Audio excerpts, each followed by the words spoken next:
As a percentage of GDP, we are among the lowest globally. We are at less than 10%. Other countries are all the way to 50%. So we're going to do more with our NSSF. We are going to do more with savings so that we can save and be able to fund our own development using our savings. I want to encourage counties to work with us in that space. Let me finally have the saying that on source of revenue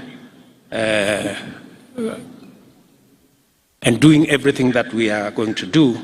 The fifth thing I want us to talk about, finally, to agree on, is on the subject I already mentioned of corruption. Good people, it is not going to be business as usual.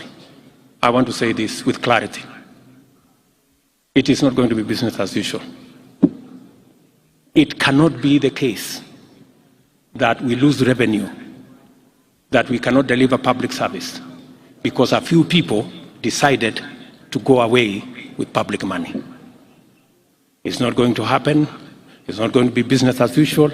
We will do whatever it takes.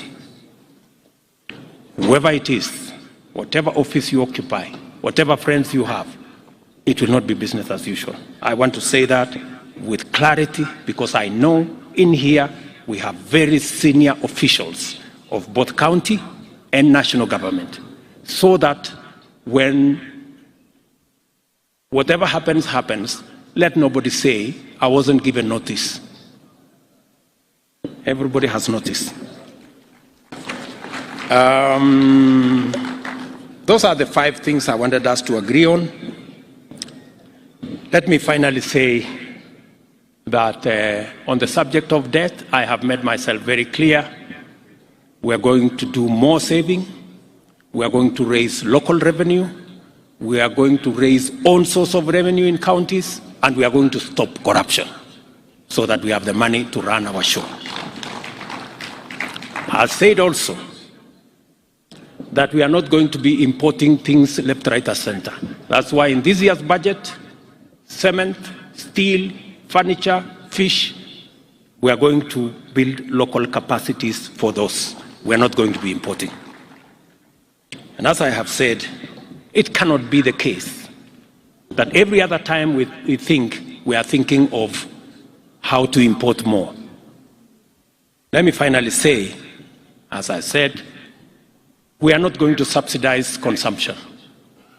We are going to promote and we are going to invest in production. That's what we're going to do. It cannot be that we are importing edible oil, we are importing all the other food items from rice and everything else, as I said earlier. We have to have a paradigm shift. We need to invest in production. And I am very proud of our farmers. Our farmers, if there are any patriotic people in Kenya, it is our farmers. Just with the reduction of fertilizer from 6,000 something to 2,500, they have done an extra 200,000 acres of crop. If you see in Kenya, everywhere, our farmers are doing a phenomenal job in producing food for us as a country. So instead of subsidizing that corner, we are going to be promoting production.